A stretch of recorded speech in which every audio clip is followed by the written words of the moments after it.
انت دايما بتغلط بين الفعل haben وsein. ما تقلقش، هعرفك النهاردة ازاي تفرق بين الفعلين بطريقة سهلة وبسيطة بدون الشعور بملل. حضر قهوتك ويلا نبدأ. انا هديلك حاجة اسمها القاعدة الذهبية، والقاعدة الذهبية دي اللي هتفهمك الفرق ما بين haben وsein بطريقة سهلة قبل ما نبدأ الشرح. ودي يعتبر أخدت 80% من اللغة الألمانية في الفهم، لأن الفعلين دول مهمين جدا جدا جدا. أول حاجة فعل زين، وده معناه يكون. بيوصف إيه؟ أول حاجة حالتك. إيه حالتك؟ ich bin müde، يعني أنا متعب. طب مثلا بتوصف نفسك، فممكن تقول إيه؟ ich bin groß، يعني أنا طويل. طيب ممكن بقى انت تكون ايه؟ يعني انا اكون. ايوه، يعني ايه ich bin student، ich bin Lehrer. ich bin student يعني طالب. ich bin Lehrer يعني مدرس. دي لا sein. اما حالات haben وبقى معناها لدي او عندي. اول حاجة بيجيب لك اول حاجة الشعور، انت بتشعر بايه؟ ich habe Angst، يعني انا خائف. طيب انت عايز تاني حاجة، انا عندي ايه؟ انا عندي عربية، يبقى ich habe ein Auto. اوكي. طيب وبياخد ايه تاني؟ بياخد العمر، السن الالتر. يعني ايه ich habe 22 Jahre، يعني انا عندي 22 عاما. بياخد ايه تالت؟ اللي هو انا في حوزتي او معايا شيء. ايه الشيء ده؟ هو ich habe ein Buch، أنا معايا كتاب.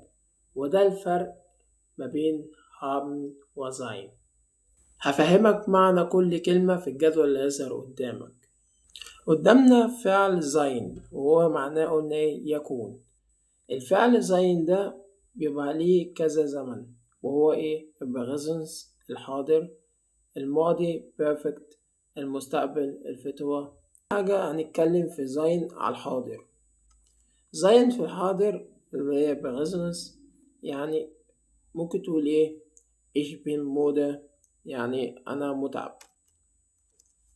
طيب ممكن نقولها في الحاضر بقى مع haben، ممكن نقول ايه؟ ich habe Hunger، يعني انا جعان، وده اللي هو عندي جوع. تمام. الماضي البيرفكت في زين ممكن نقول ايه؟ ich bin gegangen، يعني ايه؟ يعني انا ذهبت. طيب وفي الهام بنقول ich habe gegessen، يعني أنا أكلت.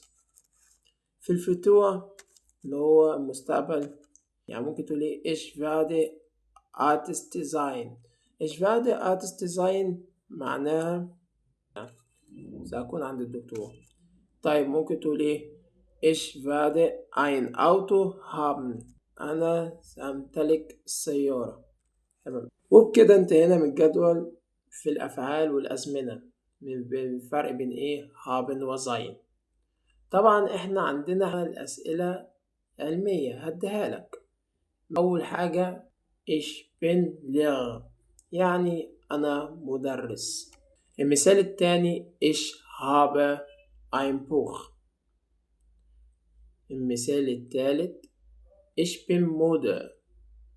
المثال الرابع ich habe Kopfschmerzen. وبكده انتهينا من الأمثلة العلمية، وفي أخطاء هقولها لك دلوقتي. كتير من الألمان بيقعوا في الأخطاء دي، وأنا هفهمها لك وأقولها لك واحدة واحدة. أول خطأ اللي أنت ما ينفعش تقول ich habe student، يعني أنا طالب. ما ينفعش نقول أنا لدي طالب، لا، تقول ich bin student، يعني أنا طالب. ما ينفعش تقول ich bin، وده خطأ كله بيغلط فيه، ich bin 22 Jahre alt. لا، ich habe 22 Jahre. ودول الأخطاء دي خلي بالك منها، ولو فهمت الخطأ ده انت كده 100% مش هتغلط ولا غلطة في الألماني. لو الفيديو فادك ما تنساش الاشتراك ولايك، فعل الجرس، وانتظر مني كل جديد، وإن شاء الله الفيديو الجاي هديلك حاجات عن فعل زين وهم، الأفعال اللي بتيجي معاها هتسهلها عليك جدا جدا جدا. ما تنساش تصلي على النبي، وأتمنى لكم يوما جميلا. Ich wünsche euch einen schönen Tag. Tschüss.